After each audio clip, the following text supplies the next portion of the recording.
All right, welcome to the Story Bakery.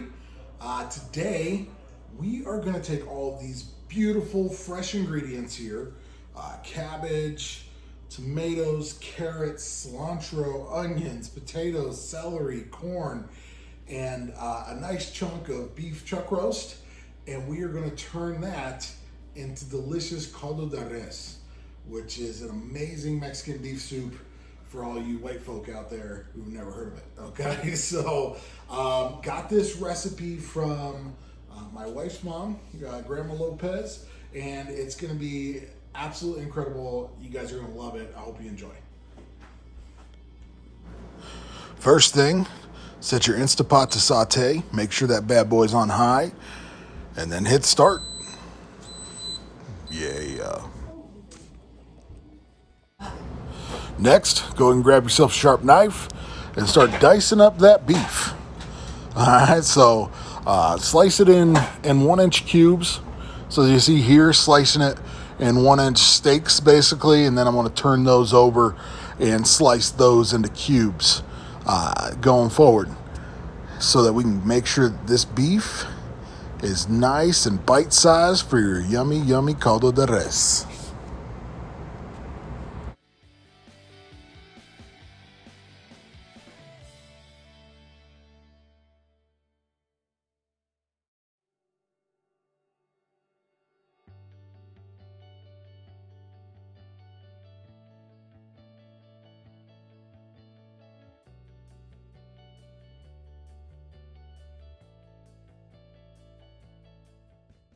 Next, grab yourself some salt and open that bad boy up. Sprinkle about, a teaspoon, 1.5 teaspoons, 2 teaspoons on top of that salt.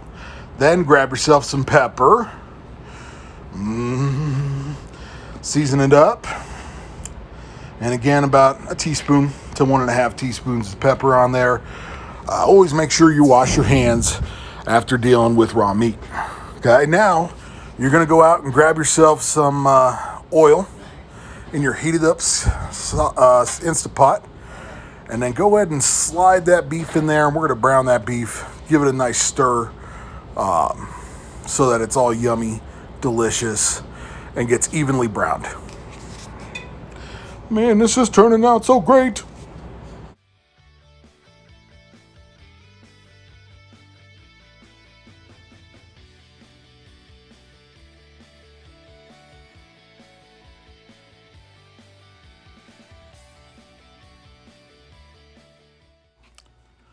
So once your beef is now just about evenly browned all over, go ahead and grab your cutting board, get out an onion, garlic, celery, all right, and start peeling off the skin. Always cut the side away from the root.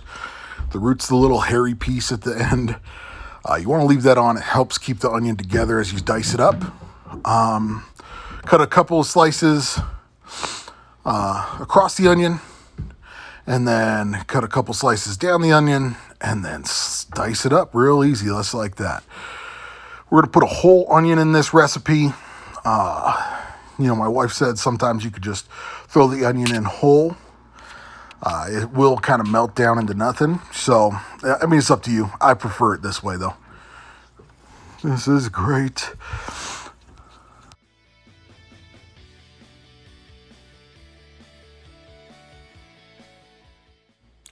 And so now, as you can see, the meat is pretty much browned through.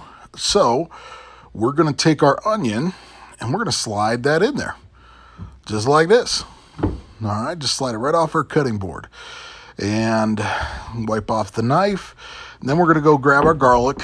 And I like to smash it because it, makes me feel like the Incredible Hulk. All right. Hulk smash. All right, and so we're grabbing about 6 cloves of garlic here. This is a recipe that you're making a lot of soup, so you definitely want enough garlic so you get a hint of it here. But 8 to 10 cloves usually ends up being too strong. Then once you've smashed it, it's kind of already broken up the garlic for you. So now all you got to do is just give it a quick chop, and then you're going to slide that into your onion and beef mixture. just like so. And then you're going to give it a stir. And oh my goodness, if you guys had smell-o-vision right now, all those fumes coming off of this, absolutely delicious. All right, now we're going to go back to the cutting board one more time, and we're going to cut up our celery. Okay, make sure you've always washed celery. Celery has a tendency to be dirty, but slice off the tips and then slice it once down the middle, and then just give it a quick chop. Just like that. And there we go. Combine the fingers and come back over and scoop that back into your caldo. Okay, this is going to be the base for your stock, which is going to turn out so delicious. All right, so after we got that done, give it another stir. Again, it smells amazing. Let it cook in there for about 2 minutes or so. And then we're going to pull out just like 2 little handfuls here of cilantro. We don't need to cut this or chop this. Just tear it off, mix it in here, and it's going to get real fragrant real quick. Okay, grab yourself some chicken stock. I prefer organic. We just like to eat a lot of organic foods just so we know that there's not a whole lot of, pesticides and those things, antibiotics, those kind of things that are treated in the chickens, as well as the vegetables that go in there. And then I always stab my stock boxes like this too. It just helps them. It vents them, and then they dump out super quick. All right, so on top of those 2 32-ounce boxes, we're also going to put 32 ounces of water into it. Okay, so now that that's done, we're going to add probably about another tablespoon of salt here, and then add a little bit of pepper on top as well. Give it a stir after we get all this stuff put in here. And now we're ready to put the lid on and let this bad boy cook for about 30 minutes so that beef can get nice and tender on high here, okay? So, okay, put the lid on. Seal it. And then off. Pressure cook.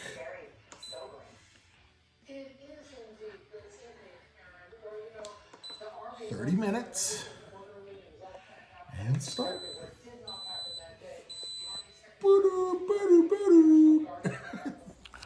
All right, meanwhile, go ahead and grab your potatoes, and start dicing them into bite-sized pieces. So again, slice them in half, slice those halves in half long ways, and then kind of cube them up here to roughly bite size, usually about 1 inch or so wide. Once you got those all diced up, grab your carrots, peel them. Okay, we use 6 potatoes for this, by the way. Always wash your potatoes as well.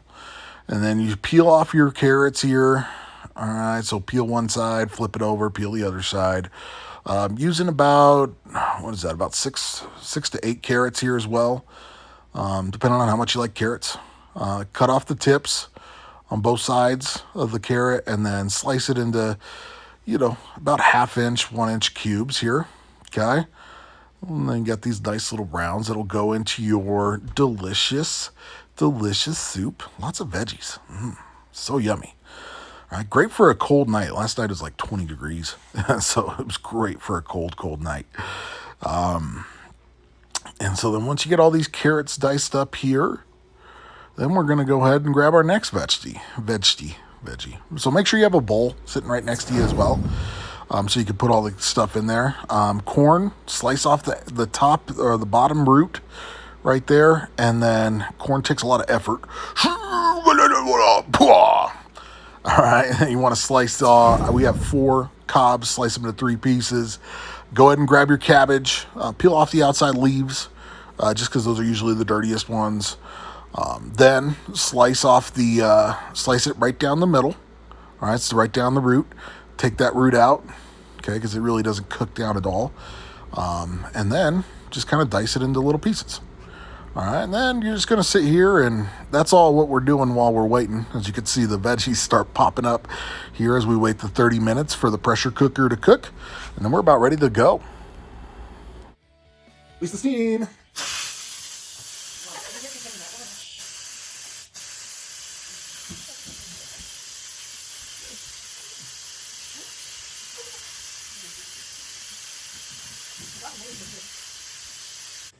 for that to drop.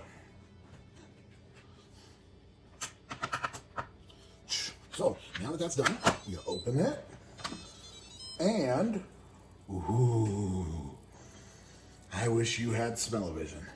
Holy smokes!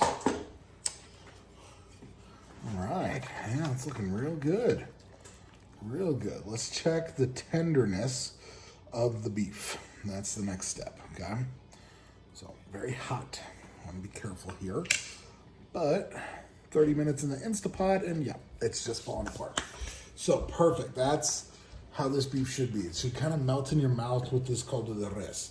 So the next step that we need to do is add in all these delicious, delicious vegetables.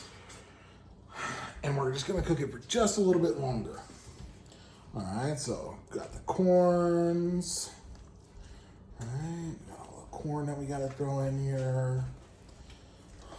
Okay, let's throw a few on top. Really want to make sure we leave enough room for all of these carrots and potatoes. So be very careful when dumping it in, right? You don't want to splash yourself with boiling hot water. Soup broth, I guess you could say at this point. And boom, yummy. So all those carrots and potatoes are in there. And so the reason we don't add them earlier is because if you add them too early, they'll just turn into mush, which is not great, right? So we want to make sure that we still are able to hold up with a lot of flavor in it. Okay, so we got the corn, we got the potatoes, we got the carrots, and then last of all, we're gonna throw some of this cabbage right on top. All right, and again, cabbage, if you cook it with the onions and carrots, or I mean the onions and celery at the beginning, then the cabbage will also just turn into mush. It'll totally disappear in your soup. So if you like to eat the cabbage leaves, they got a lot of healthy nutrients in them. Make sure you don't throw them in too early. Or if you don't like cabbage leaves, throw them in early and you will never know they're there. Okay, there's too much in the pot here, so we did have to take out a little bit of the stock on the side, and then making sure it's not past the max pressure cook line, put the lid back on, cook it on high for 5 more minutes on pressure cook, and then those veggies will be perfectly done, fork tender, all that stuff. All right, final step is the tasting. So as you see, our potatoes should be fork tender, and they just kind of fall apart, so that's perfect. Then we just take a scoop. Yeah. Make sure you get some corn, get a little bit of meat, some cabbage. Yum. And then, always important, I like to dab a little cilantro and onions, and a little bit of salsa, and then garnish with some lime. Boop. Yeah, and that's good. And then you stir it up. And oh, that's so yummy. All right, super good. Make yourself a pot. 30 minutes with the meat and veggies, and then the ground veggies, the stock veggies, so onion, celery, and garlic, and then 30 minutes or 5 minutes with the rest of the veggies so they don't turn into complete mush. And that's how you make it in an Instant Pot in 35 minutes instead of like 6 hours, right? So love it, try it, enjoy it. Always enjoy the food you eat.